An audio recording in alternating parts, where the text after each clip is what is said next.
Assalamu alaikum, barkanmu da kasancewa cikin wannan channel mai albarka AU Blog TV.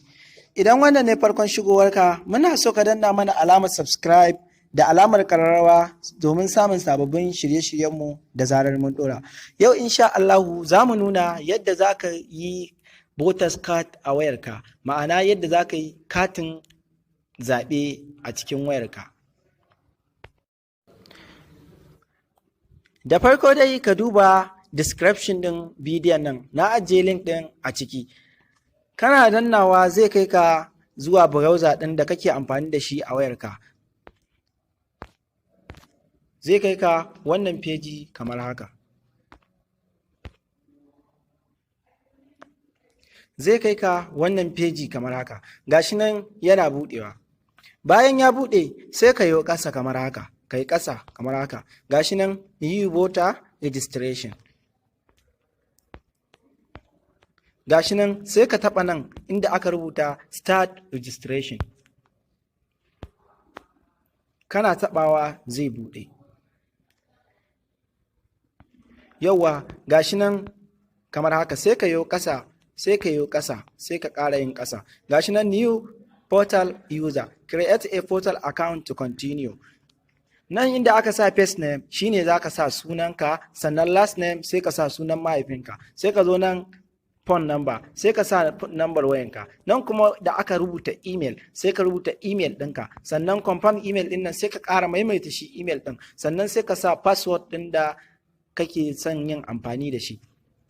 To duk da cewa ni ina da shi voters card ɗin, shi yasa ban ciccike wannan form ba, amma kai za ka ciccike kamar yadda na faɗa maka.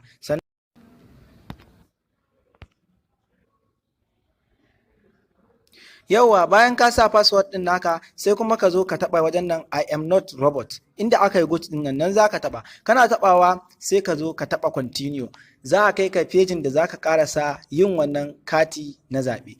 Shikenan ka gama. To bayan ka gama kana buƙatar ai katin zaben ya kasance kana da shi a hannunka. To ta yaya za ka same shi a hannunka?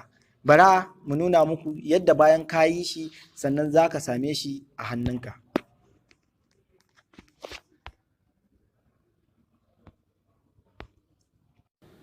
Idan kuma baka san ofishin INEC mafi kusa da kai ba, sai ka zo nan kai ƙasa haka, kai haka, kai ƙasa kamar haka. Za ka ga wani waje an rubuta locate registration center.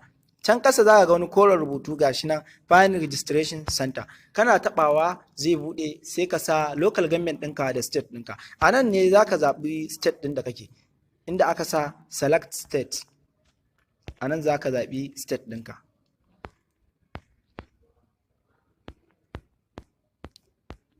Misali ka zaɓi Kano, nan kuma local government ɗinka za ka zaɓa, sai ka yi selecting misali bara mu sa Gwale.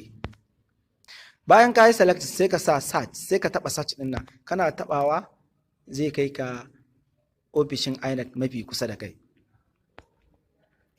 Nan duk ofishinsu ne, gashi nan state Kano, local government Gwale, center name demo only Gwale local government INEC office, gashi address ɗinsu. Gashi nan Gwale INEC office behind Gwale hospital filin mushe Kano. Gashi nan dai. To sai ka garzaya ka je ka yi tamprint ɗinka, sannan kuma a ɗauke ka hoto. Shikenan ka yi katin ɗan ƙasa a wayarka. Ina fatan wannan bidiyo ya gamsar da ku sosai. Kar ka manta, idan baka danna mana alamar subscribe ba, ka danna alamar subscribe, sannan ka danna alamar ƙararrawa domin samun sababbin shirye-shiryenmu da zarar mun ɗora.